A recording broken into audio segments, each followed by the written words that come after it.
I don't think इससे high point पे मेरे शो का सीजन 1 एंड हो सकता था।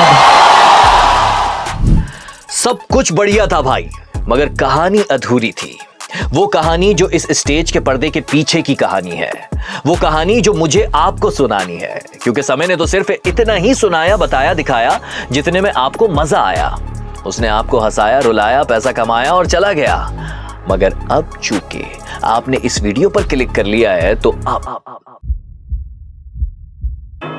शॉक्ड होने की बारी है। इस वीडियो को 5 करोड़ से ज्यादा लोगों ने देख लिया है, मगर पर्दे के पीछे की कहानी किसी को समझ नहीं आई। जरा गौर करो, एक ही दिन में ये बंदा बोलता है, तुम जो भी हमें देखते हो ना, comedians, creators, actors, celebrities, public figures, you are never watching us as who we are just playing a character on the internet. मैंने भी सोचा कितना ऑनेस्ट बनता है यार, गंदा है पर धंधे में कितना संजीदा है। मगर उसी शाम फिर मैंने इसका ये वाला पॉडकास्ट देख लिया, जिसमें ये अपनी ही कही बात से बिल्कुल उलट बात कर रहा था। लोग देखते हैं आर्टिस्ट को एज अ सर्विस प्रोवाइडर, कि ये हमें हंसा रहा है, ये हमारे लिए कर रहा है। नहीं, आर्टिस्ट अपने लिए कर रहा है। तुम्हें मजा आ रहा है क्योंकि उसको मजा आ रहा है। Artist is true artist is creating to express, not to impress. क्या बंदा है यार, एक तरफ कह रहा है कि आर्टिस्ट वही है जो ऑनेस्ट हो, और दूसरी तरफ कह रहा है कि सारे आर्टिस्ट फेक होते हैं। ये तो मैं आपको वो बता रहा हूं जब मैंने इसकी जिंदगी में जरा झांक कर देखा, लेकिन जब डीप डाइविंग की तो बॉस क्या क्या मिला, यू कैन नेवर इमेजिन। मैं अपनी हर वीडियो में ऐसा नहीं बोलता, लेकिन इस वीडियो के लिए बोलूंगा कि बॉस आगे बहुत कुछ स्पेशल आने वाला है, बिलखुसूस जेन ज़ी के लिए। साला 28 साल का एक लड़का रातों रात इंटरनेट पर छा गया, न सिर्फ छा गया बल्कि करोड़ों रुपए कमा गया। You are not honest on the Indian internet. You cannot be yourself. You play the game, you play the room. It's all a facade. I understand the game very, very well. मगर वो game है क्या? इसने कौन सी ऐसी रग पकड़ ली है? वो आज आपको मैं डिटेल में समझाऊंगा। तुम देखने वाले लाखों में से कुछ तो ऐसे होंगे जो गेम समझ जाएंगे और अपने तीर निशाने पर लगाएंगे। तो चलो अभी तीर कमान में रखो और नजर निशाने पर, क्योंकि इस वीडियो में तुम्हें समझाना है कि गेम है क्या, निशाना लगाना कहाँ है। इतना सब कुछ मुफ्त में दे रहा हूं, तुम भी मेरा मुफ्त में एक काम कर दो, ये बटन दबा दो बस भाई। 1 मिलियन सब्सक्राइबर्स हो जाएं जुलाई से पहले पहले, मजा आ जाएगा। तो चलो शुरू करते हैं। आते के साथ ही उन्होंने 2 गालियां दी। क्या कहा उसके बाद? जाओ, मैंने इतने व्यूज दे दिए तुम लोगों को। आप किसी की माँ को गाली देते हो ताकि उसकी मतलब पूरी इज्जत जो है ना, मतलब वो उससे बुरा फील करे। अब की जो जनरेशन है वो रॉ ह्यूमर को, स्ट्रीट ह्यूमर जो है वो पसंद कर रही है। वो कल को डिमांड लेकर आ जाए कि उनको देखनी है, तो क्या अब जेन ज़ी की डिमांड है भाई? समय रहना, समय रहना, समय रहना, समय रहना। हमारी फ्रीडम वहाँ समाप्त हो जाती है जब हम किसी और के फ्रीडम पर इंक्रोच करते हैं। समय रैना कौन है, कहां से आया, कैसे इंटरनेट पर छा गया, सब बताने वाला हूं, लेकिन उससे पहले जरा इसकी ये बात सुनो। अगर तुमने क्लीन इमेज ले ली ना, बहुत वाहवाही होगी तुम्हारी इंटरनेट पे, पर you will always be stressed, you will always be stressed कि एक बार तुमने दिया ना, पूरा दुनिया तुम्हें नीचे खींचने के लिए रेडी रहेगा। भाई मान लिया जेन ज़ी है समय की फैन, लेकिन समय की ये बात सुनकर तो वो याद आ गया जिसके जिंदगी भर हम फैन रहे हैं। आमिर लियाकत हुसैन। आमिर भाई की पर्सनालिटी भी एकदम क्लीन थी, जिसे पहला झटका दिया था इस वीडियो लीक ने। कैसे दिया आप? हैं? गालिब फिल्म देखी आपने? मगर वो आमिर भाई थे बॉस, जिन्होंने खुद को संभाल लिया और कम बैक किया। शायद उनकी पर्सनल जिंदगी का स्ट्रेस ना होता तो वो आज भी हम में होते।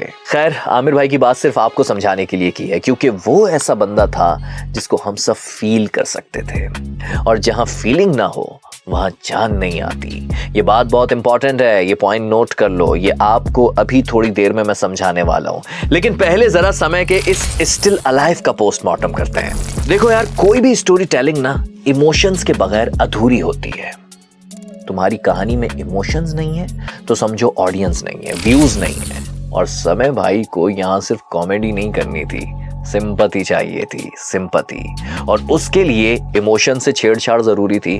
तो पहले तो समय भाई ने कहानी सुनाई कि उन्हें स्कूल में बुली किया जाता था। मैं सडनली कोई नया बच्चा आ गया है, अलग दिख रहा हूँ, अलग बात कर रहा हूँ, and dude they just bullied me for years in that school and I just did not understand why. आपको लग रहा होगा कि ये समय की रियल कहानी है भाई साहब। वो जो स्कूल था ना, वो बनाया ही नवाबों और जागीरदारों के बच्चों के लिए था। उस स्कूल से माइक्रोसॉफ्ट के सीईओ सत्या नडीला और एडोबी के सीईओ शांतो नारायण ने भी पढ़ा था। वो लोग अफ्रीका से नहीं आए थे जो गोरा देखकर बुली करते, वो भी वहीं के थे। मगर फिर समय की कहानी कहां से आई, वो सुनकर आप हैरान रह जाएंगे। सर बचपन में मैं बहुत मोटा हुआ करता रहा, तो स्कूल में बाकी जो बच्चे, खैर बच्चे जब होते तो मजाक बहुत उड़ाते थे, तो दोस्त बनाना थोड़ा मुश्किल था सर। फिर सर धीरे धीरे मैं सर जॉनी लीवर के कैसेट्स सुनने लगा। कुछ समझ आया? बहुत से लोग बोलेंगे कि भाई ये तो इत्तेफाक हो सकता है। बिल्कुल हो सकता है, लेकिन समय तो खुद इकरार कर रहा है भाई। तुम जो भी हमें देखते हो ना, comedians, creators, actors, celebrities, public figures, you are never watching us as who we are.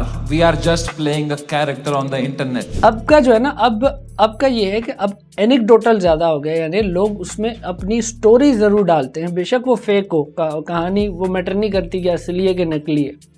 जैसे शादी की कहानी है तो बजाय शादी पे जोक्स मारने के, अब का जो स्टैंड अप कॉमेडियन है वो अपनी कहानी घुसा देगा कि यार मैं एक दोस्त की शादी पे गया था और वहाँ ये हुआ, ये हुआ, ये हुआ। तो भाई अभी भी कुछ समझ नहीं आया क्या? चलो साइकोलॉजी से समझाता हूँ। ये है मशहूर साइकोलॉजिस्ट कार्ल गुस्ताव जंग। इनका मानना है कि किसी भी इंसान का बनाया हुआ करैक्टर उस इंसान और सोसाइटी के दरमियान एक नकाब की तरह काम करता है, यानी असलियत छुपा देता है। एक तरफ वो दूसरों पर मखसूस तासुर डालता है और दूसरी तरफ इंसान की असल फितरत छुपाता है। मगर खतरा तब होता है जब इंसान खुद भूल जाए कि उसने करैक्टर का नकाब लगा रखा है और यही समझने लगे कि यही उसका असल चेहरा है। समय रैना के कितने चेहरे हैं, चलिए गिनवाता हूं आपको। इस शो में कुशा कपिला को रोस्ट किया जा रहा था, मगर जब समय की बारी आई तो उसके जोक्स बाकियों से हटकर वाइल्ड और कुछ ज्यादा डार्क थे। यहां तक कि उसने कुशा कपिला की डिवोर्स पर जोक मारकर उसके ट्रॉमा को हिट किया।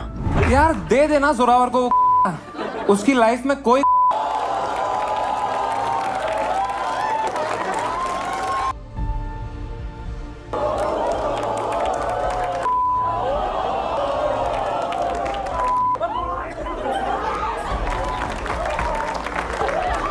चैनल पर अपलोडिंग से पहले ये जोक्स रिमूव करने पड़े। बाकी कॉमेडियन भी कुशा को रोस्ट कर रहे थे, मगर समय की रोस्टिंग पर कुशा की आंखें खुली रह गईं। वो हाथ से कट करने के इशारे करती रही, चेहरे पर गुस्सा वाज़े नजर आ रहा था। वो इतनी संजीदा हो गई थी कि समय को हर जगह से ब्लॉक कर दिया, उसका नाम तक लेना गवारा नहीं किया और बाद में रिएक्ट भी किया। जैसे अगर अभी लड़के चिल्ला रहे हैं समय भाई, ये मेरे कमेंट्स में भी चिल्लाते हैं, पूरे साल चिल्लाए हैं। तो कुछ ऐसी बाउंड्रीज थी जो क्रॉस हो गई थी, जो नहीं होनी चाहिए थी। लेकिन समय यही चाहता था।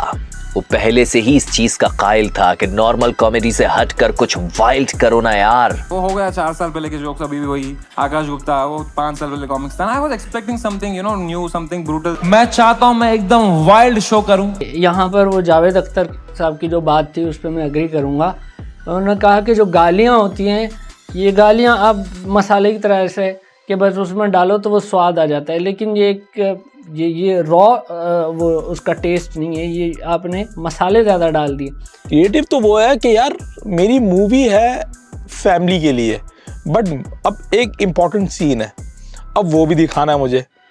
अब कैसे दिखाऊं कि बच्चे भी देख लें और उनको समझ नहीं आए, मगर बड़े देख लें तो वो समझ जाए और किसी को कोई आंखें बंद करने का मसला भी ना हो।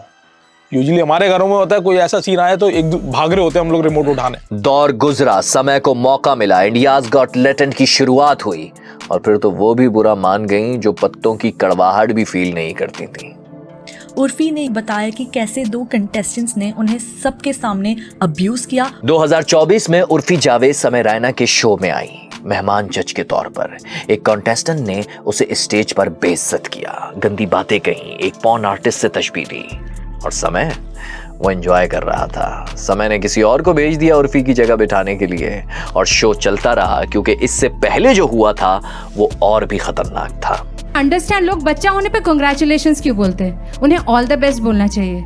ऑल द बेस्ट आपकी नवंबर 2024 को इसी शो के एक कॉन्टेस्टेंट ने दीपिका पादुकोण के जहनी मरज का मजाक उड़ाया। लोगों ने रिएक्ट किया तो जानते हैं समय ने क्या कहा? एक्स पर लिखा कि आप लोग मेरे YouTube कमेंट्स में रिएक्शन दो ना, ताकि इश्तिहार से पैसे तो मिले। लेकिन एक सेकंड, ये वही बंदा है जो स्टिल अलाइव वाले शो में इंडियन पुलिस और सोसाइटी के प्रेशर की वजह से डिप्रेशन की कहानियां सुनाकर सिंपैथी ले रहा था भाई। मेरे को इतनी एंजाइटी हो गई, मुझे in general I suffer from anxiety, मेरी इतनी बढ़ गई बैक स्टेज, मैं कांप रहा हूं सेकंड शो से पहले, मेरा दिल धड़क रहा है जोर से, पसीने आ रहे हैं, ऐसे वर्टिगो सा हो रहा है, ऐसे सांसें अटक रही। मैंने बलराज को बताया, मैंने कहा भाई बहुत बहुत एंजाइटी हो रही है बलराज भाई। गेम है बॉस। आगे सुनिए। ये जून 2024 था जब समय के शो में एक कॉन्टेस्टेंट ने कहा अरुणाचल प्रदेश के लोग कुत्ते खाते हैं, यहां तक के पालतू कुत्ते भी। वहां के मकामी लोगों ने मुकद्दमा दर्ज करवा दिया। ये इस शो पर पहला मुकद्दमा था, मगर समय ना रुका, ना इसका कभी जिक्र किया। फिर मामला कोर्ट तक भी गया, जब 2024 में समय के इसी शो इंडियाज गॉट टैलेंट में माजूर लोगों का मजाक उड़ाया गया। फिर उसी साल के आखिरी महीने में समय ने राखी सावंत को बुला लिया।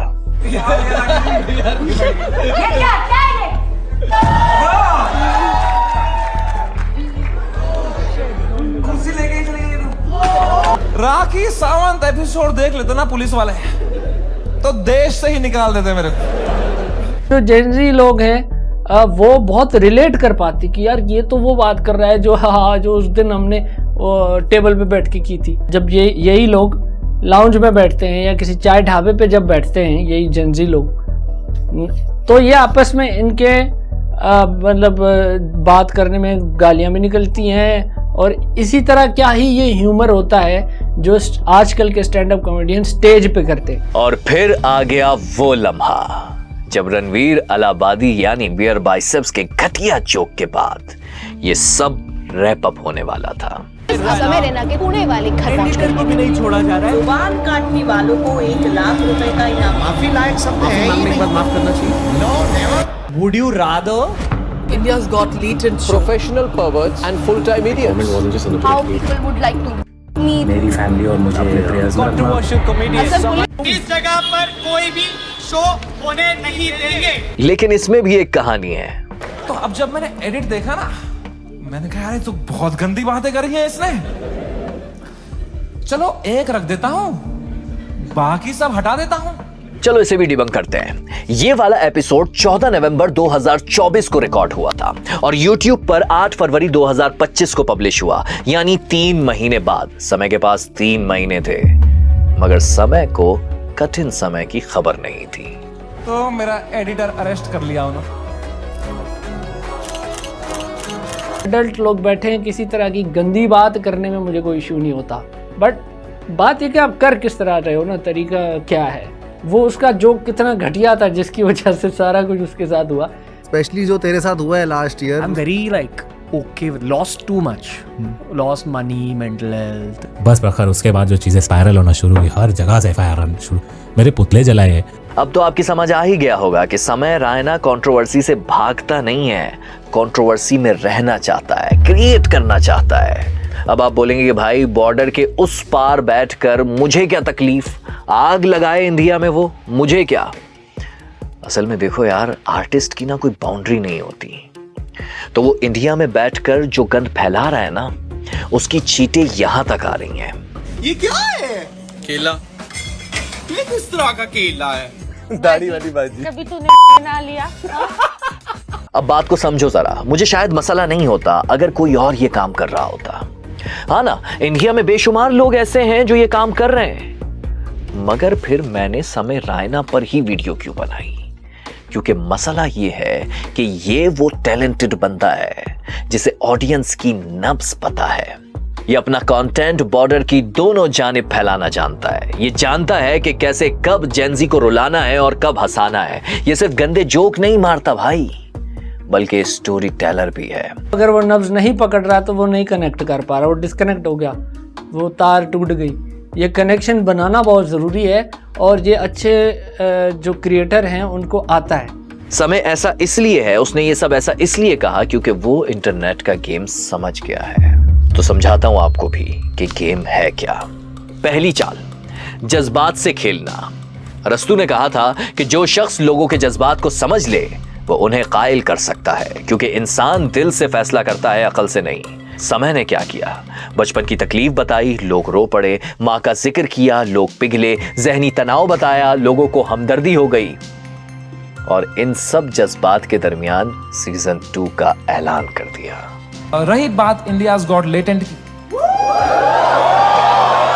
शो तो मैं लाऊंगा भाई।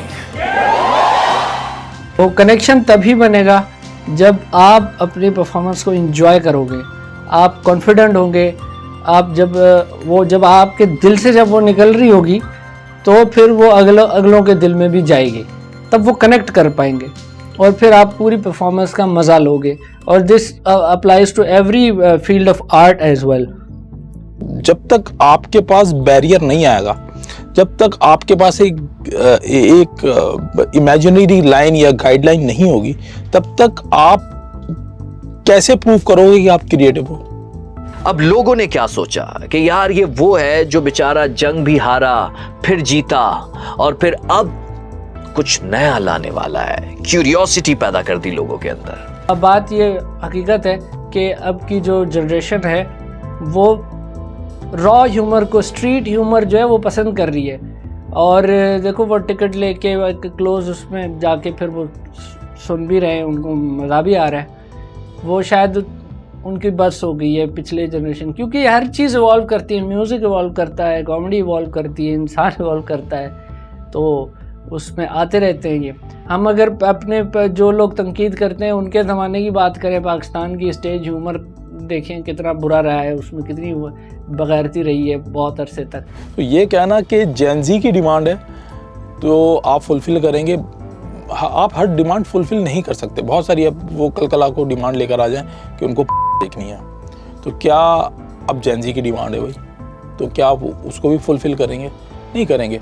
तो कुछ चीज़ें, कुछ बैरियर्स आप बनाते हैं अपने पास। दूसरी चाल, किरदार बदलना। साइकोलॉजिस्ट योंग ने लिखा था कि हर शख्स के मुख्तलिफ चेहरे होते हैं, मगर असल बात यह है कि वो किस जगह पर कौन सा चेहरा इस्तेमाल करता है। अब समझिए, कौन बनेगा करोड़पति में साफ सुथरा अच्छा लड़का जिसकी दादी अमिताभ बच्चन की मद्दाह थी।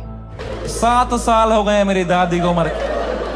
और फिर समय का तीसरा चेहरा सामने आया इंडियाज गॉट लेटेंट में, जिसमें कोई हद ही नहीं थी, किसी को कुछ भी बोल दो। और फिर स्टिल अलाइव में मजलूम आर्टिस्ट, जिसे जमाने ने सताया। 3 चेहरे, 3 किरदार, एक शख्स। सब खत्म हो गया समय रहना के लिए, कोई इमोशन नहीं है मेरे अंदर, इमोशनल। लेकिन एक मिनट, समय जिंदगी की बिसात पर जो चाले चलता है उसमें से एक ये भी अहम है कि मुतनाज़ा रहो, बिजनेस करो। चिल्ड्रनी ने लिखा था कि जब बहुत से लोग किसी चीज की तरफ मुतवज्जा हों तो हम भी मुतवज्जा हो जाते हैं, खा वो अच्छी चीज हो या बुरी। समय का हर तनाजा करोड़ों व्यूज लाया। उर्फी जावेद वाला वाकया व्यूज, दीपिका पादुकोण वाला मजाक व्यूज, रणवीर अलाबादिया का सवाल व्यूज, स्टिल अलाइव व्यूज, यानी हर तनाजे के बाद वो ऊंचा उड़ा। जानते हैं कितना कमाया? 3 करोड़ महाना सिर्फ मेंबरशिप से, मोनेटाइजेशन से महाना 1.5 करोड़, और इसके अलावा ब्रांड्स अलग। और फिर स्टिल अलाइव वाला वीडियो, ये सब मिलाकर समय रैना ने कोई 50 से 70 करोड़ रुपए कमाए भाई। और जानते इतने पैसों के बदले में समय ने आपको क्या दिया? ये अहम है। हार्वर्ड मेडिकल स्कूल की रिसर्च बताती है कि गाली भरी जबान बच्चे के दिमाग की साख्त को जिस्मानी तौर पर बदल देती है। एरिज़ोना यूनिवर्सिटी ने मुतालिया करके लिखा कि बार बार गालियां सुनने से बच्चा बेहिस हो जाता है और फिर यही उसे नॉर्मल लगने लगता है। जर्मनी ने इस पर 12 महीने मुतालिया करके बताया कि ऐसा घटिया कंटेंट देखने वाले नौजवानों में रेजिस्टेंस बढ़ती है और हमदर्दी खत्म हो जाती है। फिर एक और जगह पर 166 रिसर्च जमा की गई तो पता चला कि बार बार गालियां सुनने वाले बच्चों में अफसुर्दगी, नशा, गुस्सा और बगावत सबसे ज्यादा मिले। आपने देखा कि हर तरह की गाली बकी गई, हर किसी को बकी गई, और उसके अंदर बीच में वो जो एक रोडीज के जो होता है गंजे से, उन्होंने एक बात बोली थी। उन्होंने जब वो आए माइक पे और आते के साथ ही उन्होंने 2 गालियां दी बिना कुछ बोले। और क्या कहा उसके बाद? जाओ मैंने इतने व्यूज़ दे दिए तुम लोगों को, तो इसका मतलब क्या था कि गाली बकी तो व्यूज़ आए। सो अब उसमें कॉमेडी क्या थी? कॉमेडी तो नहीं थी ना। मुझे गालियों से वैसे ही मसला है, और गालियों से मुझे वो वाली गालियों से मसला है जो माँ बहन पे होती हैं, मुझे उनसे मसला है वैसे ही।